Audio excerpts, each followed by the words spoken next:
zakatul fitri. Diberikan kepada siapa? Nah, kata Allah Subhanahu wa taala, innamas shadaqatu lil fuqara wal masakin wal 'amilin 'alaiha wal malafati qulubuhum, sampai akhir. Ada 8. Pertama, fakir. Kemudian miskin. Kemudian kalau di kita enggak mungkin ada 8 asnaf itu.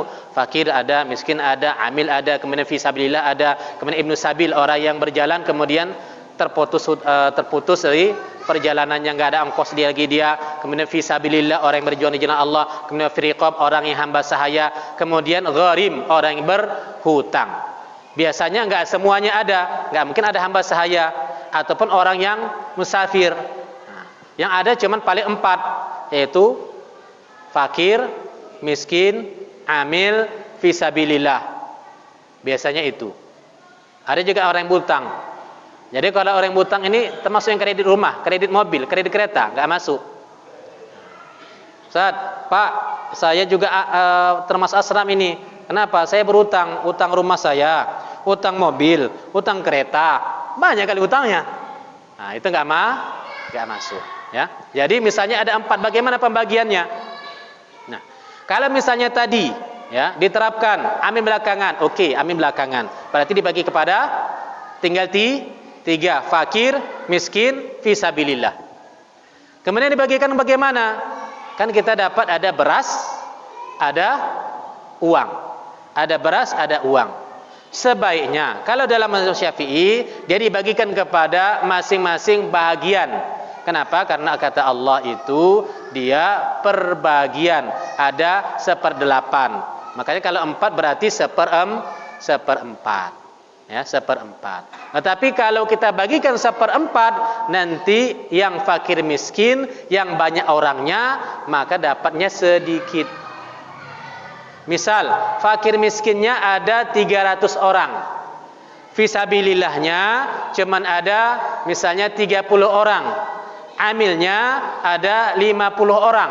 Misalnya, ada banyak kali itu. Nah, itu sudah masuk anak-anak mudanya yang membagi-bagikan. Ya. Misalnya 50 orang.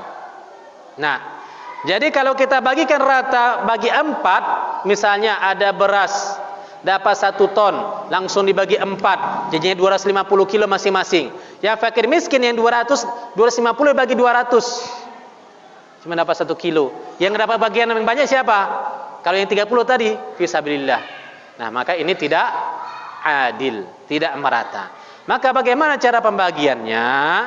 Kalau dalam ayat Al-Qur'an, tu'khadzu min aghniyaihim wa turaddu 'ala fuqaraihim, dijelaskan di situ dibagikan kepada fakir miskin yang lebih utama karena mereka lebih memerlukan.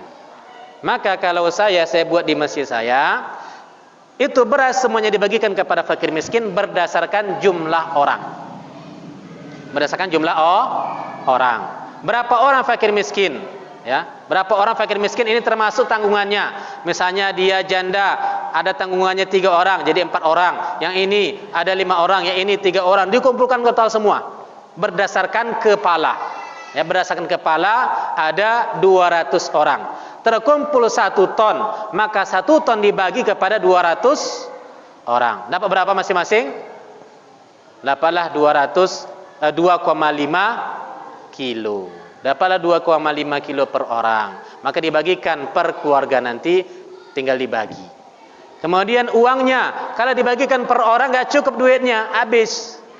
Misalnya duitnya sekitar 50 juta rupiah. Ya, misalnya duitnya 50 juta rupiah. 50 juta rupiah ini dibagikan per kakak. Itu boleh juga. Ya, kalau dibagikan orang nanti enggak cukup. Dibagikan per kakak. Tadi kalau 200 orang per kepala, ini kita per kakak. Berapa kakak semua termasuk tadi fisabilillah. Termasuk fisabilillah, termasuk amil kalau mau dibagi di awal. Amil 50, fisabilillah 30. Dihitung tadi yang fakir miskin tinggallah dapat 100 misalnya. Jadi 180, 50 juta dibagi 100, 80, dibagilah rata semua. Habis. Sudah, pas ketika hari lebaran nanti masih ada lagi, bagikan lagi. Habiskan, tak boleh tersisa.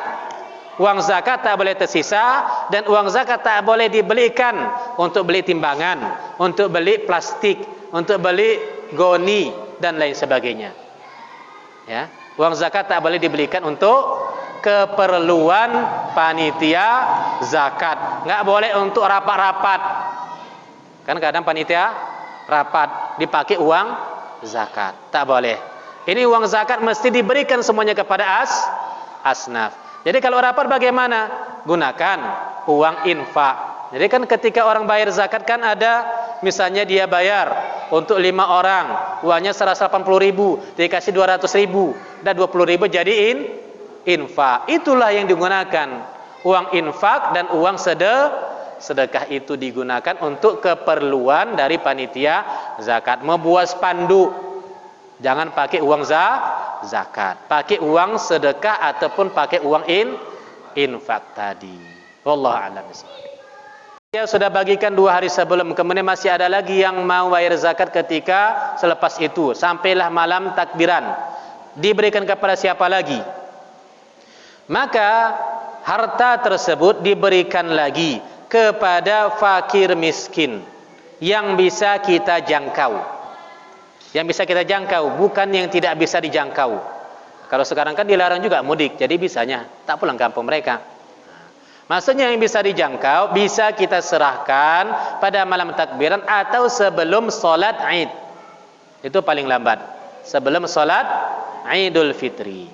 Jadi diberikan kembali kepada mereka. Dan bisa juga yang 8 asnaf ini, di antaranya adalah amil. Amil mendapatkan bagian zakat lil iwad, sebagai pengganti dari upah.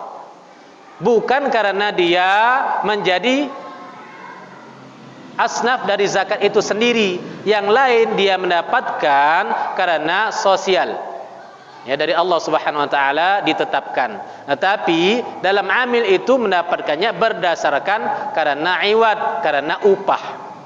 Jadi misalnya 2 hari sebelum berikan semuanya kepada fakir miskin, kepada asnaf, kepada siapa, ada 8, ada gharim, ada orang yang berhutang, kemudian fi sabilillah, orang yang di jalan Allah. Di jalan Allah ini juga ada penjabarannya. Kemudian kepada ibnu sabil, kemudian kepada muallaf dan lain sebagainya. Amin nanti belakangan. Kenapa? Karena nanti 2 hari lagi dapat zakat lagi, supaya enggak susah panitia yang bagi zakat. Nanti ketika 2 hari ini kasihkan kepada panitia zakat, jadi tak repot-repot lagi panitia zakat. Gitu juga boleh. Tapi pas di hari H lebih banyak lagi. Pas sebelumnya itu belum lagi orang dapat THR, pas malam Lebaran dapat banyak. Jadi bagaimana? Berikan lagi kepada fakir miskin. Ya, jadi pembagiannya diberikan kepada fakir miskin dan juga diberikan kepada panitia zakat. Allah a'lam.